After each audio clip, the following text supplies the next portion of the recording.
as I've gotten older, I've just really embraced the nature of things, right? And so, when you're looking at things, nature doesn't have to grind and go. It just flows. The trees, they grow, right? It's natural. Everything is natural and it has a flow. The water, the ocean, it just flows. It doesn't need to be forced. You just let it flow.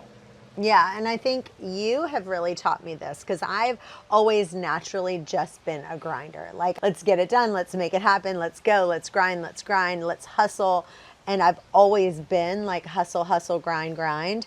And I feel like I've watched you and I'm like, he's just over here like chilling out while I'm like grinding my butt off.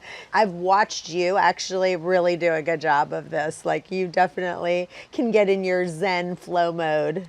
So for me, it was always the next deal, the next client, the next number on the spreadsheet. And it was like, why am I striving for something that if I'm actually in my purpose and this is where I'm gifted, then I shouldn't be working this hard.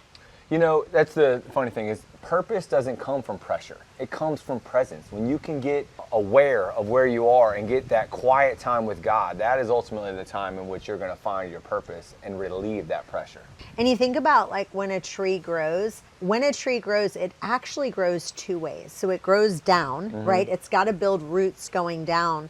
And then it also grows out, and that's where the fruit comes from the tree. So you've got to get your roots down deep in order to be able to get the fruit. That's exactly right, because going down, that's actually the dark spot. When you go to the dark spot where there is no sun, that is where you get your nutrients, that's where you get your quiet, your still time so that you can grow and have fruit.